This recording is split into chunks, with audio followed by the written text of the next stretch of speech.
Hello, my beloveds. I am so excited to be here with having a mystical conversation with a beloved friend, the amazing psychic intuitive, angel intuitive, Michelle Clare.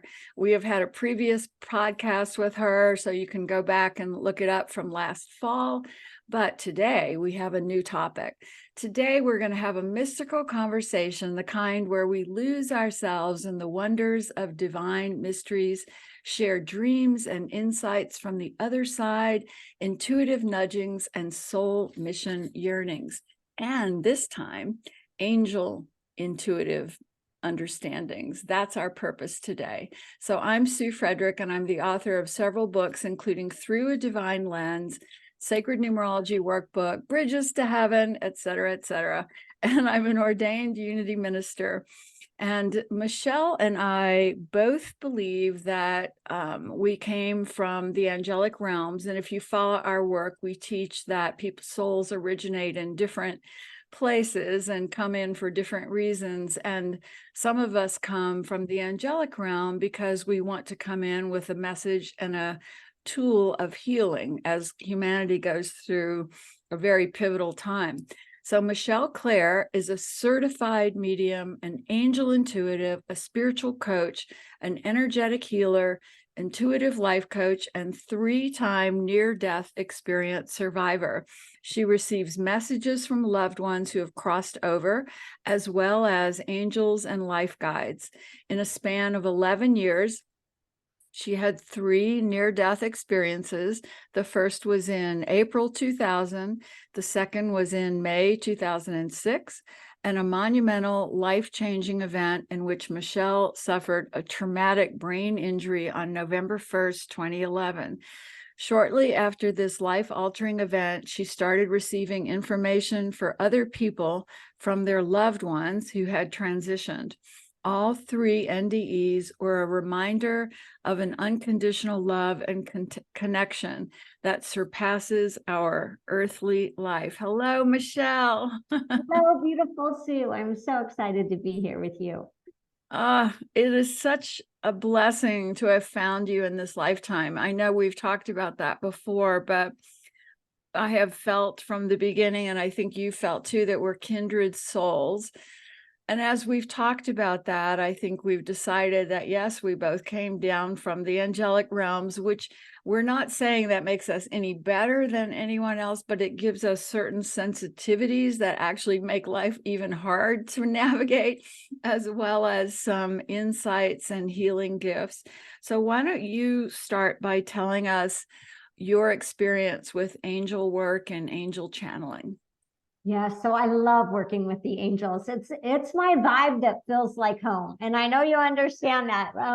I work with my life guides too. I work with loved ones in spirit, but there's something about that angelic connection that just fills my heart. And so for me, I remember being younger and feeling angels, but I had never really seen one. I didn't necessarily know if I was getting a message from them. And then as I had my near-death experiences, it just blew that doorway wide open. And I was like, wow, angels are real. And so now I'm at the point where I can tap into people's angels when I'm reading for them. I get my own message. I can feel their guidance. I can feel their love and support. And just like you know this, every human has at least one beautiful angel around them, and many have more than one. Yeah, absolutely. Well, I would like to say that the way I really began to trust the angels is, well, I grew up Catholic, and in the Catholic tradition, angels are pretty honored, but I really wasn't connected then. I was more connected to Mother Mary, the Divine Mother, when I was growing up. But then I had several interventions that happened to me during life that as I would look back on them, I would think, that was an angel. Like there's no other reason that I'm standing here alive right now, and things like in my 70s, I was rock climbing with a friend, and we were out in the middle of nowhere in Missouri on these rock cliffs. And the rope that I was depending on when I fell and the rope came loose, and I'm coming down the rock cliff, and I'm already out of my body. I'm hitting the rocks going, oh, that's interesting. Wow, that's really going to hurt. Oh yeah, that's going to hurt down there. but totally detached, like the way we are when we're crossing. All of a sudden, that rope wraps itself around some protruding rock thing, and I'm not hitting the ground. And so my friends who were there, kind of helped and got me down and everything. And then I'm like, oh, wow, that was amazing. I was transcendent. And they're all sitting down going, oh my God, let's go home. And they were just like, so they were thinking they were going to have to clean me up off the bottom of the rock floor. And as I looked at it and meditated on it, I knew that was divine intervention. And then it just continued. Those kind of things happened. And the most recent one that I think really put me on the path was 2014, this vision that I've talked about where I had a fever and I left my body. And I was held by these loving beings. And I know they were angelic because the tone of their voices, there is something about the tone of voices for angelic beings was so transcendent. And they were showing me how the light is always winning, the love is always winning. And I woke up still hearing their voices in my head. And now it's gotten to be where I'll just say, wait, what are you guys telling me? And they'll just say, sit at the computer, let us channel it through you. And I'll sit at the computer and I'll go, are you there, angels? And they'll go, yes, Sue, we're here. And it's just so sweet and so loving. So like you said, it's like going home, it's the most loving, nurturing energy you could ever experience. Is that how you know it? Absolutely. And sometimes when they are speaking to me, they don't actually use our English language. Sometimes they use tones, and on this tone will come through a transmission of sentences versus just the English language. Oh, that's so beautiful. And, also, I think you've had the same experience where I've had these strange light appearances happen, like in my bedroom. A true light appeared that is truly the form of an angel in my bedroom. I mean, I've taken pictures of it, I've shared it. It still blows my mind that happened. And what I really take from that is that the angels are saying, this message is important. Humanity is going through a shift. You've got to spread more of this idea that love and light are more powerful than darkness, And what do you feel is the primary message that the angels are trying to send to humanity right now? Yeah, for me, it is so often about love, about opening our hearts, living with an open heart, and really finding the ability to not just love others, but love ourselves in that process. Sometimes it's actually easier to love others than it is to love ourselves, right? Because it's easier to project, Oh, yeah. right? But really what I'm being shown by them regularly is that each of us are so dearly and deeply loved, as I often say, beyond measure. And the minute that we can grasp that for ourselves, our ability to love others becomes even deeper. And our ability to not just see this life as a challenge, but to see that everything in it was created from a place of love, so that we were able to exist right now as a soul on this planet and hold the light that only our soul can hold. So I often think of it as like a symphony, right? Everyone is playing their own instrument at their own tune or their own note. And that's really what humanity is supposed to be about, is us showing up and playing our light and shining it brightly. That's so beautiful. And, it reminds me, especially on the holidays, because now we're doing this podcast right before Christmas. There are so many people who are really struggling, and they're struggling because they've lost a loved one and they have to go through the holidays alone, as we tell ourselves, as our human mind tells us, right? When we're grieving someone. And yet when we open up to the higher realms, especially, yes, we can communicate with our departed and they're always there, but the angels have a special ability of, I can't think of the right verb, inserting themselves into our life when we are open to it. And when we say, please help me get through Christmas, please help me get through the holidays, the angels are the beings who will come in spite of what you're feeling, in spite of what's going on, and just help you shift that vibration. And sometimes we talk about how we've got to have a higher frequency to connect to our departed. So I think we can even think of the angels as the beings who want to help us shift that frequency so that we're more in touch with our departed and with the higher realms.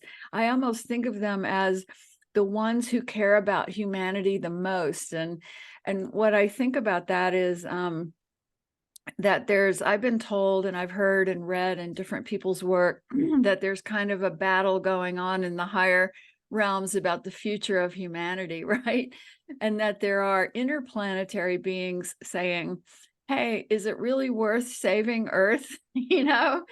And yet the angelic realm is all about, oh my gosh, we have to save Earth. It is a very important center of a potential loving universe that would feed the whole galaxy as soon as we shift it. So the angels are like our team here, and they're saying, yes, we can save Earth, and yes, we can shift this. And so that's why I feel like they're so available to everybody right now. It doesn't matter your religion or what you believe in. If you call for help, the angels are probably like the paramedics, like the first people on scene. Yes, they are the first responders. You are so correct. And they really are the guardians of humanity. They have this deep, profound love for us and this wanting to not just help us as a collective, but help us as an individual. And one of the things that I love about our soul plans before we incarnate is we get to choose beautiful angels to be our guardians as we come to walk this path on Earth. And just knowing that we have that divine guidance and protection and support should make everyone feel like a superhero.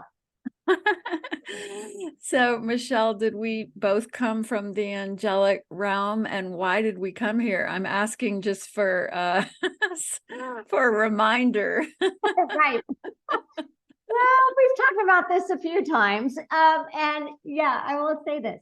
Yes, I do believe we have both come from the angelic realm to be here. And I believe it's for multiple purposes. There's never just one reason, right? Some of it is for our own angelic soul to learn, grow, and understand. And then a big part of both of our missions is really to uplift humanity and to help people find that peace and that love. And whether it's in their daily life or with their loved one on the other side, or knowing that they're not living this life alone, this is something that we've been gifted the option to do right now. And with that, I want to say what we do feels like a gift. Not that it's only available to us, but what a beautiful way for us to share that light and love with the planet. And it's a blessing. It's just yes, it's just such a deep honor to be able to do it. And is it very challenging? Absolutely. I mean, I've personally tried to check out of here at least 3 times that I'm aware of, and they're like, mission's the angels not send you back and say, no, Michelle, you're not done. Right. And so I think that's really important to talk about too, Sue, because you and I have this very strong connection to the angelic realm. More importantly, you and I have a knowing of source, the divine, life guides, and angels. And our knowing holds the space for other people to have hope and faith. Because in a beautiful way, we're beyond hope and faith. We're in the knowing category. Oh, that's such a good way to say that. But our knowing holds space for people to work on their hope and faith until they get to their own knowing, right? That's what a beautiful blessing. So beautiful. Yeah, it's a blessing to be able to hold that space. I was thinking yesterday, Michelle, somebody was asking me, like to talk about God from a kind of theological perspective, because I have studied in ministry school. I studied theology and the history of the Bible and all that. And my soul just instantly said, I'm a mystic. I'm not a scholar. Like, I can go and study all those facts, but can I recite them to you? No. But what I can tell you is that a mystic is someone who has personal experience of connection to the divine and bases their life and their ideas on that personal experience. Michelle, this is what we are so blessed with, right? I mean, for many people on earth, they haven't either allowed themselves to experience it, even though they've reframed it as coincidence or this or that. But you and I have had, you've had your 3 near-death experiences. I've had my 3 shared death experiences. We've had out-of-body experiences.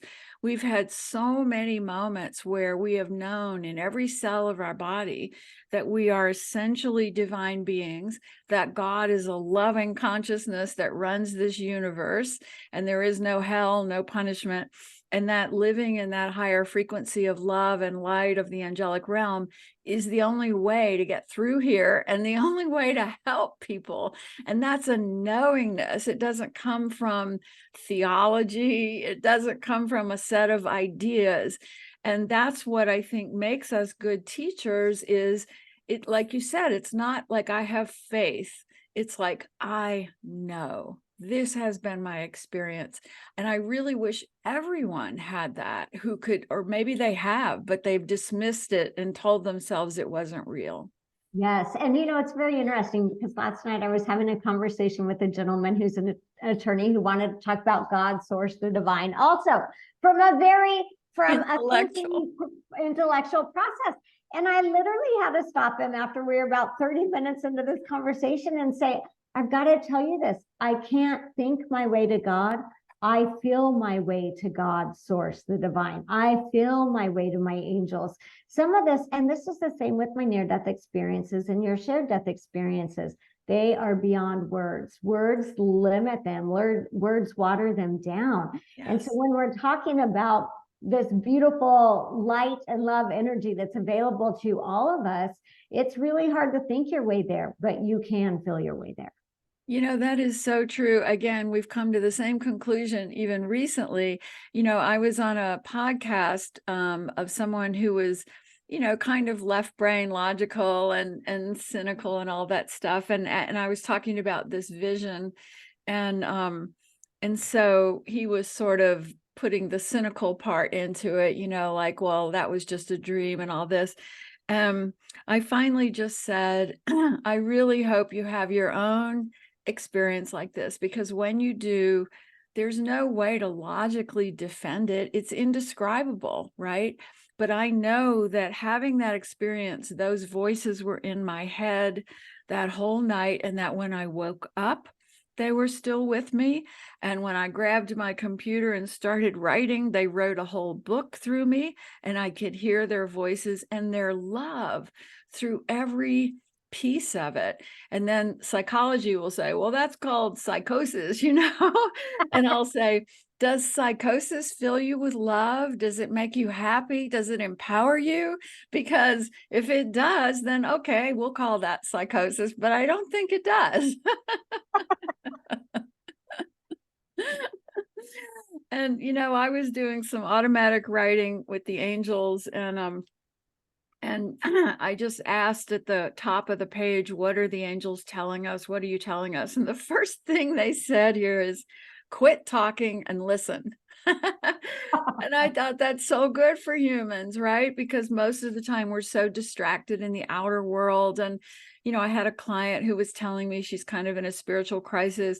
Do you ever meditate? Oh, no, I'm not good at that. I can't sit still. And I'm like, oh, we got to go back and really look at that, because yes, you can sit still. Yes, you can quiet your mind. And if you don't do that, you can't hear the higher vibration frequency voices, the higher consciousness that's trying to help us. Is that your experience too? Oh, absolutely. And the other thing with that too, and this from the readings and the messages that you're getting, we are connected to source in the very present moment. So whether it's your loved one in spirit, your angels, your life guide, God, source, the divine, whatever words you want to use, it is happening right now in the present moment. I can't go back and find it yesterday because I'm in my human form. Right. I'm not exactly sure what it's going to look like tomorrow, but it is right here, right now. And so there has to be, to some level, a stillness that happens, or a silence, even if it's just the pause in between breaths, or when you're going for a walk, but it's quiet and it's mindful and it's with intention. There are a lot of ways to connect that are not just sitting there quietly, but there are active meditations that will also help people to connect with God. And I love nature for that reason. because most people can go into nature and relax and let go. And they're sitting there and they're saying, hey, the trees aren't judging me today. The butterfly doesn't care what I'm wearing. Whatever this is, you're not being judged. But that is also the nature of God. You're not being judged. That's right. And you know, what's funny is I have friends who go walking in nature every day, but they always have a partner with them. So they're like talking the whole time. And I'll say, well, did you have any silent time to connect? Oh, no, we were just talking about our husbands and our families and everything. And I'm thinking, gosh, humans are so terrified of simply maybe being alone for a minute on a walk or just being quiet. Like the silence, the sounds of silence is the last thing we want to experience here. And yet it's the most important thing, because that's where we hear the sound of God, the sound of higher beings, the sound of loving consciousness. So I think Michelle and I are saying for Christmas, if you're having a hard time, please find a way to go to that silence, even though that may not be the call of the holidays to go to silence. Try to find some time where you can do that and have your conversation with the divine. Even do automatic writing like we do, or do channeling like we're going to demonstrate right now, because I think most of us can close our minds and channel in a higher message if we allow ourselves to. And this is something easy for Michelle and I, and I've often joked, I think I have a little kind of brain damage from my birth. I'm pretty sure my left brain was way underdeveloped. And I'm pretty sure that back in the 50s when I was growing up, if they could have tested me for ADHD or any of those things, I would have been definitely labeled and medicated, because I've never been able to be strong in my left brain the way most people are. But I think that's my gift, is that I'm much easier able to just see it all from that divine sense. Do you feel your NDEs brought you there, or were you born that way? So I was born that way a little bit, but each NDE definitely enhanced it until the third one, where it was just like, okay, girl, you better go back and do this. Because your third one, you had a really severe concussion, brain. I actually had a traumatic brain injury. I had a brain bleed. I had a 5.5-inch skull fracture. So I had a lot of damage in that area. And at that point, I was cracked wide open, right? And isn't that interesting? Because very often it is the trauma in life, the passing of a loved one, or the physical trauma, or the car accident, or on and on and on, that actually is what cracks us open as humans. Because we're so stubborn. I always say that if you're having this happy, wonderful life, why would you turn within and ask the deeper questions? Who am I? Why am I here? What is God? Where do my loved ones go? You're just going to go party all the time. And so Michelle and I decided that we would heavy upfront load our trauma. I don't know, Michelle, next time we are not coming in with that kind of life plan. Agreed? No, next time I'm writing the life plan. I'm not. Okay, yeah, you're writing it. No suffering. And we're going to remember every minute that we're here, that we are divine beings, and we're not going to have to go through trauma to remember it, right? Absolutely. Let's do it the easy way. Yeah. Okay. Another thing that the angels wanted to say, and I just wanted to throw it out there, is, and kind of we've covered this, trust that this is an all good, all God universe. And so that's the problem we have. And especially today, I mean, you can look at the outer world and there's war and there's this and there's that. But when we pull back to that angel picture that I was given, where you see it from a distance, the light is always winning. So what do you say to those people who, I've talked to so many people who are so distraught, and they should be, about war and everything that's happening. I mean, the physical world right now is a mess, right? But there is still a divine order. There is still a good force moving it towards the light. Do you agree, or what are your thoughts of that? Yes, I agree 100%. And I would also say this is one of the challenges of living in the earthly realm. You're going to find what you're looking for. Have you ever been on Google? Type in whatever you want. You're going to find it and it's going to prove you right. And if you want to change sides, you can type it in the other way and it'll prove you right that way. Right. So some of it is really our intention and our focus. Are we looking for what's right in this world? Or are we looking for everything that's wrong in this world? That's exactly right. You know, that's the theme of my book, Through a Divine Lens, is that we do have a choice here. The beautiful thing about these physical lives is we have free will, right? So we can sit here and look at it through the ego, through the human mind, and it's a mess. Or we can take a breath, ask for help, shift our frequency, look at it through the soul's lens, through the divine lens, and see it as a beautiful interplay of light filling in the dark crevices, and that our only job is to hold the light in our unique way with our unique gifts, no matter what's going on around us. Yeah, absolutely. And with that being said, too, think about it on that energetic level. If we're looking around only seeing darkness and things to worry about, we are now feeding the darkness and the worry. Right. If we are looking around and we are seeing love and we are seeing that this world is a good place, the sun is shining today, and whatever that looks like, it doesn't have to be huge. Maybe we're just holding our cup of coffee and thinking, oh, this is the best cup of coffee ever, right? Right. But just finding one little thing to be happy about shifts the frequency. One little thing to feel grateful for shifts the frequency. One person to love on, right? I mean, you can literally go into a coffee shop and just tell the person, the barista, that they're beautiful and they're doing a great job. You know, even if they're way behind and they're stressed out, just tell them they're incredible and watch their energy shift. And it shifts our energy too when we do that for other people. Yeah. And I always like to tell people too, here's one of the challenges as humans. A lot of times we want to look at people and see them as broken or they need our help. And so we need to go jump in those shark infested waters with them.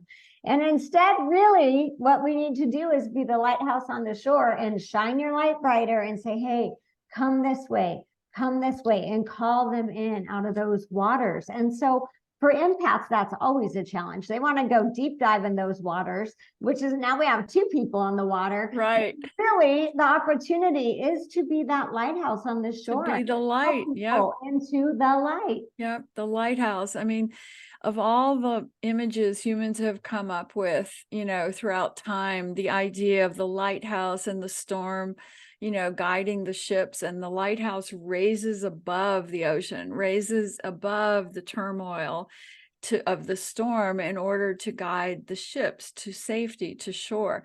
Yes, that is a God understanding, that God is that consciousness of light, but also we carry that.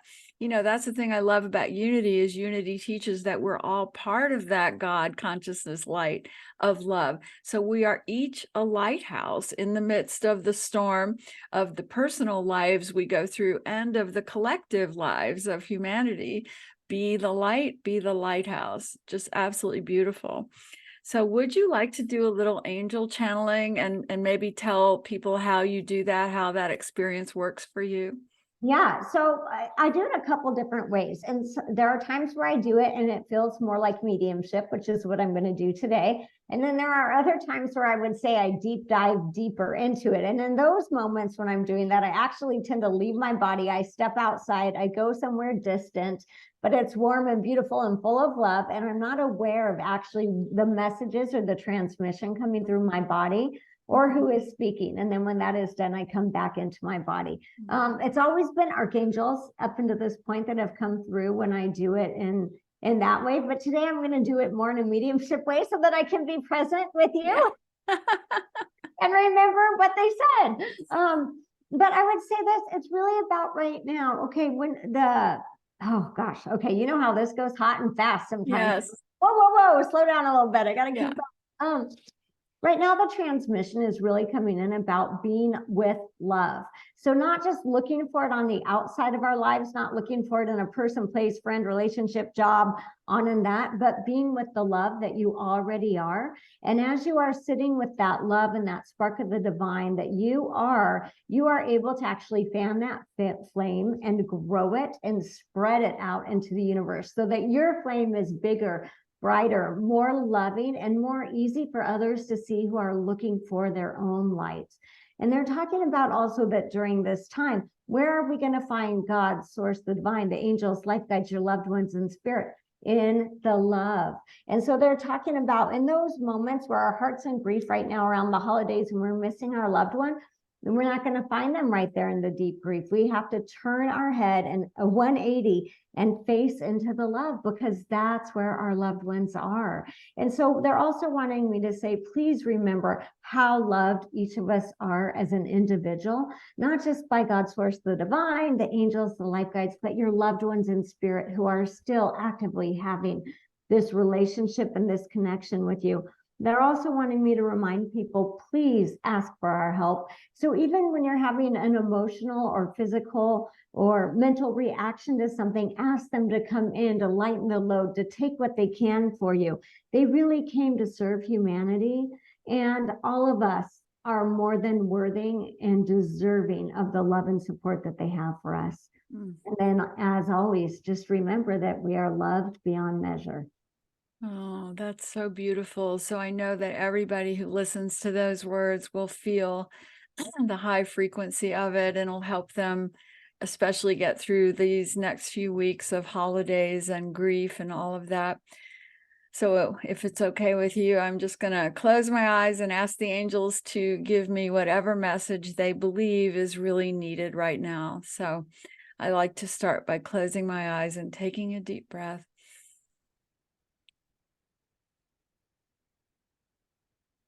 Angels, are you there for me now? Yes, Sue, we are always amused when you ask us that, because you know we love you. You would not still be standing if we did not love you and protect you constantly in that journey, that crazy life you've been in. And there's a purpose for it, because we know that you have a strong light. It comes from your heart and you're able to help many people with it. But people like you and your friend Michelle, your hearts must be protected to move through the life. And so that is our job as angel beings. We help protect you from some of the damage of the earth realm. And so what we want to say through you today is, everyone who is listening to this, you are all powerful divine beings. Never look at yourself and think you are less than that. Yes, you are part of God consciousness. And remembering that on a day when you feel sad or depressed or anxious or unloved, those are not part of God consciousness. Those are part of your human self, your human mind. And yes, you all need that down there. You have to be able to navigate that physical world. But it is our job to always nudge you and remind you and lift you up and pick you up when you're broken. So even though your grief may keep your frequency low, simply just raise your head into that light. Feel us healing you, helping you, putting our arms around you, saying, you are part of God consciousness. Lift up, feel it, see that golden light that you are, that is emanating from you, and use it as you walk through every day. Bring that golden light. Know you are the source of it. Know that you are a pure channel of God unconditional love. Move through these next few weeks with the complete awareness of that, and be that source for everyone in your life, and send it out to everyone in the world. And so it is. God, I love them. I know, right? Home. They are so present, and and I say this for everyone, we can all feel them and hear them. Michelle and I might be a little more open, but you all have the ability. So even if you're a shut down, cynical, left brain, logical person, take a moment and say, if this is true, I'm going to spend a few moments in the silence, and I'm going to lift up my head and ask to feel the presence of the higher beings. And just let them show you the light. Let them love on you. And then you'll be a mystic too, instead of a cynic. All right. So anything else you want to add before we're done? I think I just keep getting the message too for us to be gentle on ourselves. We're really hard on ourselves as humans. We didn't do good enough. We need to do more of it. We need to make more money. We need to show up better. We on and on and on and on. And the angels and source look at us as exactly perfect right where we are. And so, especially during this busy time of year, really going easy on yourself and giving yourself that love and compassion that they're holding for us. I've been lately doing this self-talk when I feel myself go, oh my God, Sue, you did that wrong, or you screwed that up or something. I say it when I remember, I say it like, oh, you sweetheart, you'll do better next time, as if you know that there's a loving being looking at you and speaking to you that way. And they are. The angels are always speaking to you that way, no matter how we screw up.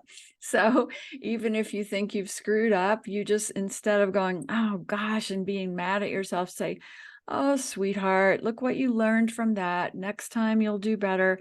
That loving voice is the true voice of the angelic realm and of the higher beings trying to help us.